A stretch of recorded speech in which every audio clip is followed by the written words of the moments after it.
I think a lot of people will agree that Armageddon is a one of can't-have movie with a lot of tension, but the movie we will be talking about today called Deep Impact is a bad version of Armageddon, and it basically does everything wrong that the iconic movie with Bruce Willis did right.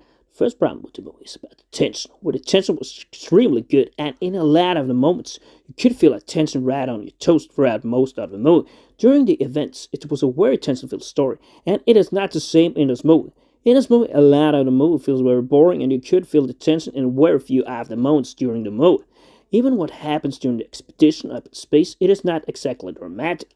The second problem with the movie is that the concept is badly developed.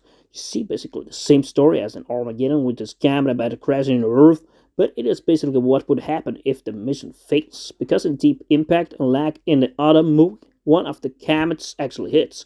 Of course, in Armageddon, you got only one comet, but in this movie, you kind of see a reverse result. In addition, the concept with all these underground cities does not feel 100% thought through, and it is much better done in a wandering Earth. But then you, of course, had better technology to make it happen.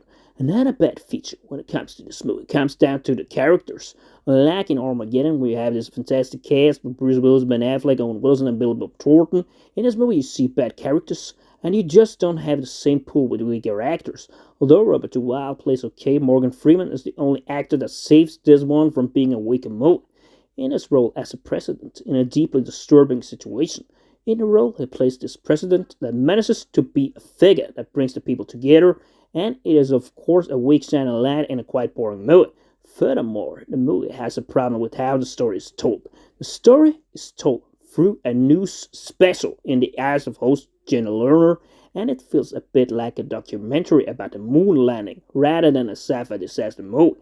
Yes, it is dramatic when everybody needs to evacuate, but you miss to see the story more in the eyes of these astronauts trying to save the day. That is just also another reason why this movie is the bad version of Armageddon, and I will give it a 4 out of 10.